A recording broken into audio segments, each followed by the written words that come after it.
The visit of U.S. President Barack Obama to the region is making headlines here in Jordan. While this marks his first official visit to the kingdom as a U.S. president, he actually met with King Abdullah back in 2008, while still serving as a U.S. senator. Talks will include the U.S.-Jordanian partnership.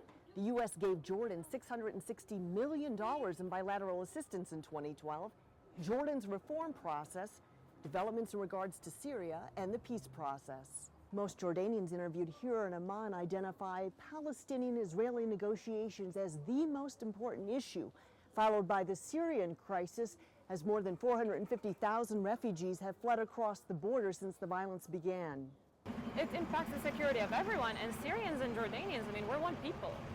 We're the same people, so, what happens to them happens to us. So that is something that's not about just the security and the economy here, it's about, we're the same blood. Nobody is strong enough to stand up and say the Israeli has the right to live, but the Arabs and the Palestinians has the same right. And to tell the Israeli, you need to recognize your border, you need to stop the settlement, and you need to sit down and talk seriously about the rights of the other people. So we don't see this leadership. Business owner and father of five, Mohammed Hijab, says economic issues are his biggest concern as a Jordanian.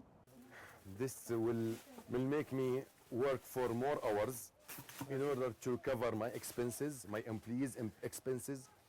The most expensive that for the higher rent, for those electricity, for the telecommunication expenses, are becoming higher and high. Frustration over rising fuel prices sparked violent protests back in November, so the country's plans to restore fiscal sustainability will also probably be discussed. Reporting from Amman, Jordan, I'm Amy Hybels.